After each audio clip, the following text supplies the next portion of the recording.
I am Andrea Smith, a stress buster, a stress coach, a mental health facilitator, and a cognitive behavior therapist. Also have written my first book, Fear Less, Live More. So today I'd like to talk to you a little bit about stress and anxiety in the workplace and how it needs 100% of team support and understanding. Now, stress is a feeling. I remember a time when I was going through a really bad divorce. I had 2 young children. I became a single mum suddenly. And the stress and the tension and the anxiety and the pressure that went through me was immense. It was my body's demand to the challenging situation that I was facing. It's often related to losing control of something. When your body's stressed, your muscle tenses. And when your muscle tenses, you are guarding against feeling any more pain or any emotional or physical pain. So when you can't cope with the pressure, and at that time I couldn't, I was really stressed. So what makes stress traumatic?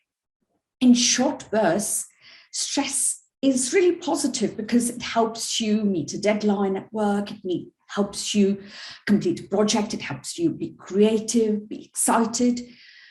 But when you, in your personal life or at work, are experiencing a stressful event, like you're feeling threatened by the deadline, you haven't done enough, or you're really anxious, or you're frightened as a result, you don't know how to respond, and you might deny that's ever happening. 80% of all physical and mental illnesses linked to stress.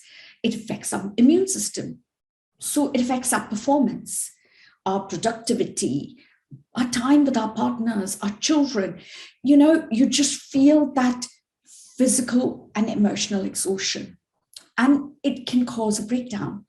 So we all say the word shit happens, but if we let adversities break us down physically and emotionally, you're not going to become stronger, and your life experience will become weaker.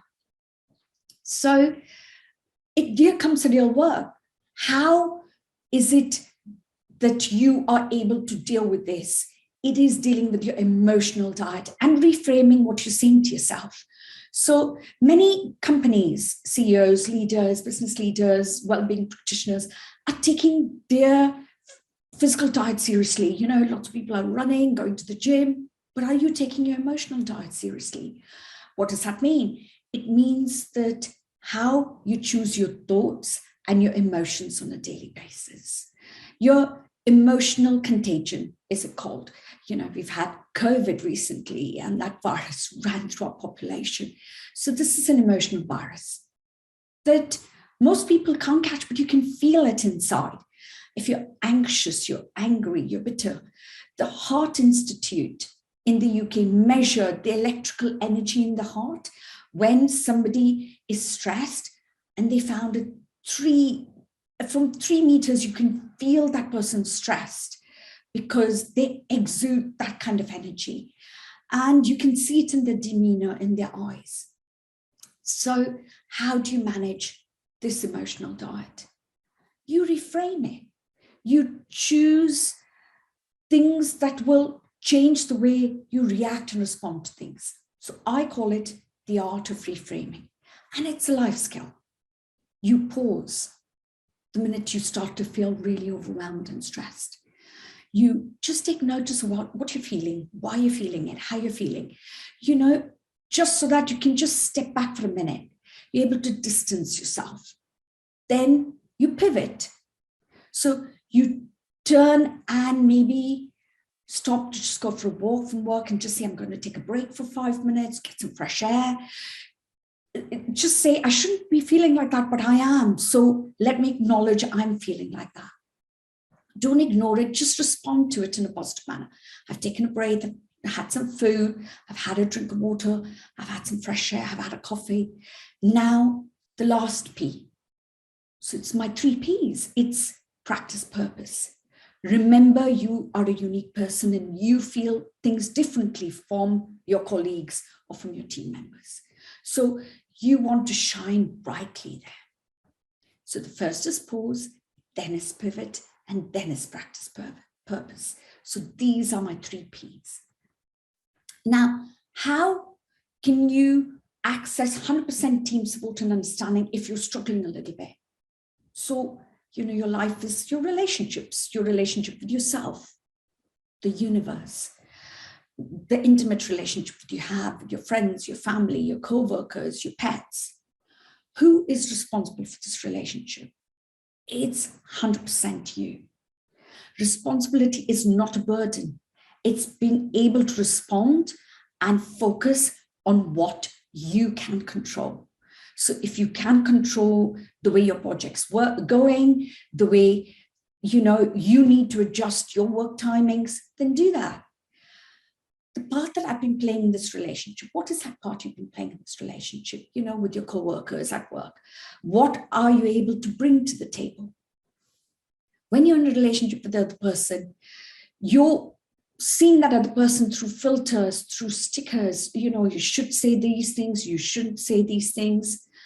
Relationship is about giving. So being honest at work, just telling them you're feeling what you're feeling, and then they will understand and, give you some time and space to complete what you need to. And that what I mean about 100% team support and understanding. It's about getting, when things get out of hand in your head, there's no relationship. But if you calmly use that art of reframing skill that I told you, you'll be able to 100% have a relationship. What happens when there's a breakdown in the team relationship? There's irritation, there's frustration, sometimes even backbiting. There's emotional stacking. You stonewall the project. So little things can start to create negative emotions in that stack. And then you will overreact if somebody just says something. It's not about you, you overreact.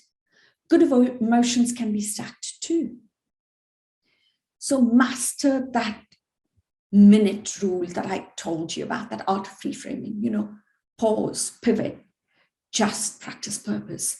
So it'll get you into a peak state and you'll be able to not let it lead to breakdown that leads to resistance, resentment, rejection, repression, So try these 2 qualities. It's courage to speak out of what you're going through, the willingness to open and admit that, things are a bit difficult right now, but I'm going to get on top of it at work. And that will lead to your 100% team support and understanding.